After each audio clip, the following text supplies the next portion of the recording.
Rabi'ul Awwal, one of the Islamic months, and which corresponds to the year 571 CE, or Christian era. Now there is an agreement amongst the ulama, the scholars, that the Prophet ﷺ was born on a Monday.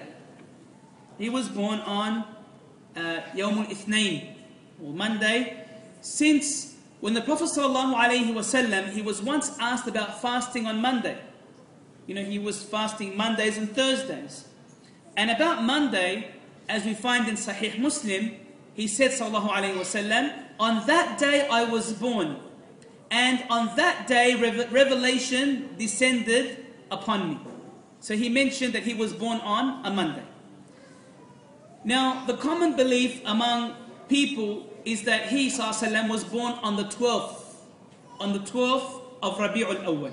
So the date in which he was born on, commonly believed, is 12th of Rabi'ul Awwal.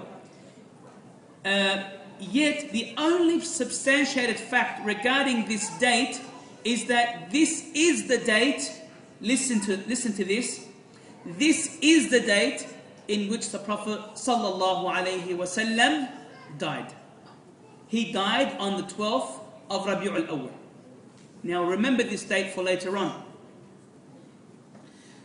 As for the exact date of his birth, the scholars have differed about this. Imam al-Nawawi, rahimahullah ta'ala, who died in the year 676 of the Hijrah, he said, there is an agreement that he was born on Monday in the month of Rabi'ul Awwal. There is a difference of opinion whether this day was the 2nd, the 8th, the 10th, or the 12th. There's a difference of opinion. There's no unanimous agreement that he was born on the 12th. And these are the 4 most well-known opinions concerning this. This is what Imam al-Nawawi said, and yet there are other opinions. Now, according to astronomical calculations, he, sallallahu alayhi wasallam, was born on either the 2nd, the 9th, the 16th, or the 23rd. The 2nd, the 9th, the 16th, or the 23rd of Rabi'ul Awwal, not the 12th, as they claim, because they are the dates of the Mondays of Rabi'ul Awwal, when we look at astronomical calculations. So when we look at this so far, we can see that there is no absolute evidence as to the day he was born.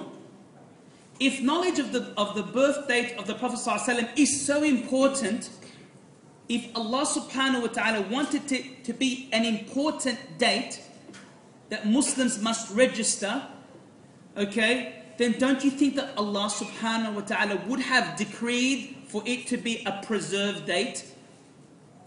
The fact that there is such controversy regarding the date is proof and evidence that neither the Prophet ﷺ nor his Sahaba ever attached any importance to this event whatsoever when it came every year. They didn't place any. Now also, if we think about birthdays, when a person is born, it's not really it's not something that people will register, because when you are born, you're not nobody really.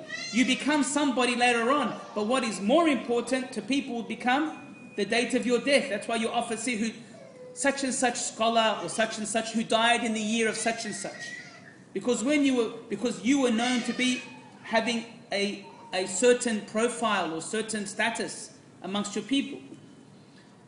So the next question is, when did celebrating the Prophet ﷺ's birthday begin, and who was it that commenced this celebration? This is very interesting information. Celebrating the birth of the Prophet ﷺ did not surface until 300 years after the time of the Prophet ﷺ. 300 years later did the birthday of the Prophet ﷺ surface. And so it didn't take place until the 4th Islamic century. 4th Islamic century. It was not celebrated or endorsed by any of the 3 preferred generations of Muslims that the Prophet ﷺ spoke of when he said, خَيْرُ النَّاسِ قَرْنِي ثُمَّ الَّذِينَ يَلُونَهُمْ ثُمَّ الَّذِينَ يَلُونَهُمْ أو كما قال عليه الصلاة والسلام. And in the hadith which is found in Bukhari, the Prophet ﷺ, he said, the best of my nation is my generation, that is him and his Sahaba, then those who follow them, then those who follow them. And they are known as the Sahaba, the Tabi'un and Tabi'ut Tabi'un, or Atba'ut Tabi'un. They are the Salaf and their successors, or the companions and their successors, and their students. So, these three generations included Muhammad sallallahu alaihi wasallam and his Sahaba, Abu Bakr and Umar and Uthman and Ali and Aisha and Fatima and all of those beautiful Sahaba radiallahu anhu ajma'in. None of them celebrated the birthday of the Prophet sallallahu alaihi wasallam.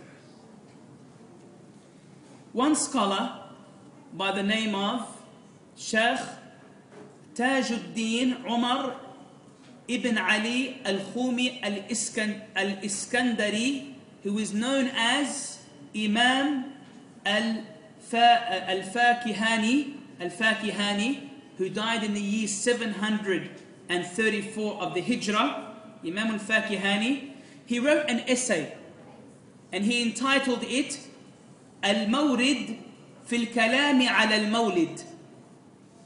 And you can do this with Arabic, making the words rhyme. He said, the origin in discussion about the birthday of the Prophet.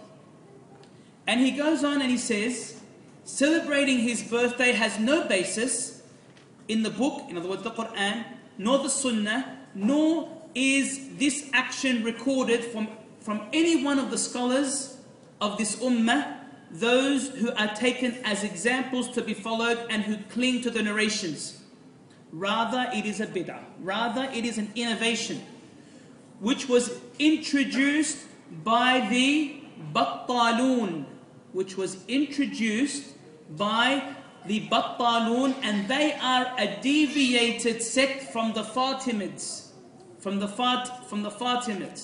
which brings us now to the question of who are these Fatimiyun?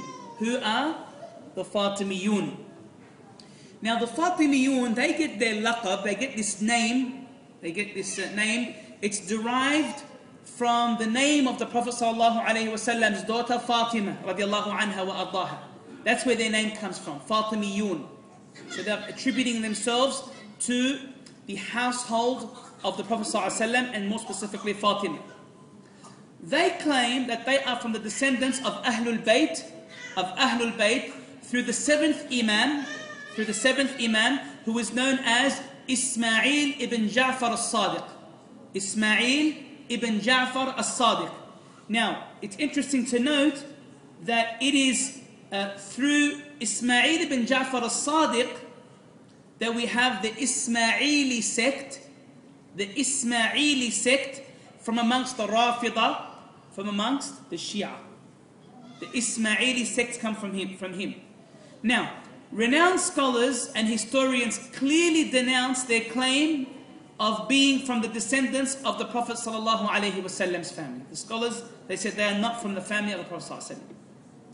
And the chief of the historians, As-Suyuti, rahimahullah ta'ala, he emphatically, As-Suyuti, he proved that Ismail ibn Ja'far al-Sadiq to be false in his claim to be of a well-known family, and he has proved him to be of Zoroastrian heritage. Most of the scholars of Ahlul Sunnah prefer that we refer to them as Al-Ubaydiyun. They're not to refer to them as Al-Fatimiyun, but to refer to them as Al-Ubaydiyun. Okay, not Fatimiyun, because they are actually the descendants of a man, not from Fatima, but from a man called Ubaydillah ibn Maymun al-Qaddah. Who was he? He was a Jew. He was a Yahudi. See, this is very important to understand the history, to understand how this bid'ah is coming about. and the intentions behind it. Now, the Ubaydiyun, who we're calling them Ubaydiyun, not the Fatimiyun, and I'm sorry if I've lost you with all these names. Okay, the Ubaydiyun mainly controlled and they ruled Tunis. They ruled Tunis for 2 centuries. And they ruled Egypt between 357 Hijrah and 562 Hijrah. And they ruled Asham, which is, Lebanon and Jordan and Syria and those neighboring countries. And they periodically ruled over Algeria and Morocco and the Arabian Peninsula. They invented this celebration so that the general Muslim populace, okay, remember, when we look at the world today, there are 20% leaders and 80% followers. Isn't that the general rule, 20%, 80%? So this minority, they said, we want to get everyone to follow us, okay? So they invented this celebration so that the general Muslim populace would think that they're venerating of the Prophet ﷺ, and his household meant that they were descendants from the Prophet ﷺ's family. They spent phenomenal amounts of wealth, of money on food and drink, which the people would feast on. And so year after year, people became accustomed. They became used to this celebration. And they would look forward to it until it became a practice accepted by the people and something that they grew up with. And this is when it becomes hard to shake off.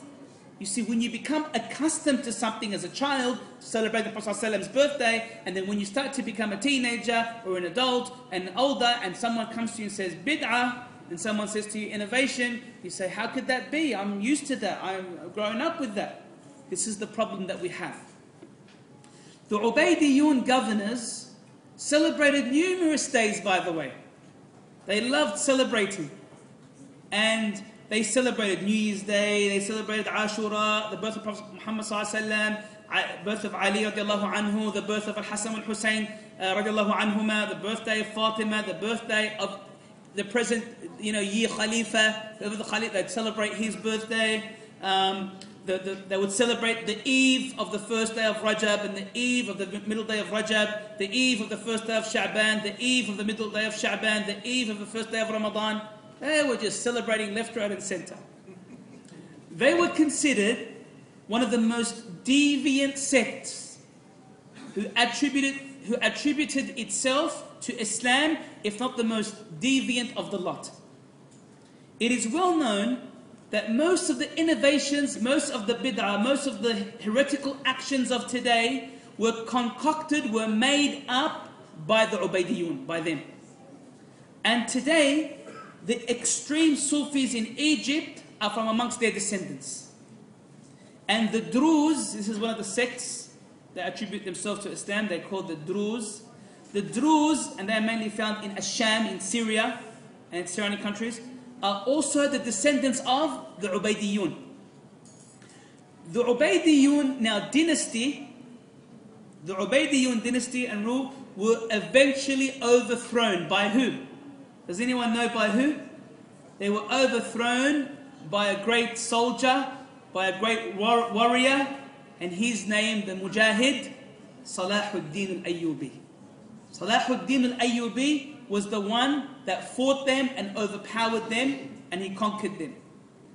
And he is the one who liberated Jerusalem, Al-Quds, from the barbaric crusaders. When the Ayyub, now who came into control? The Al-Ayyubiyin, after Salahuddin al-Ayyubi's family, Al-Ayyubiyin.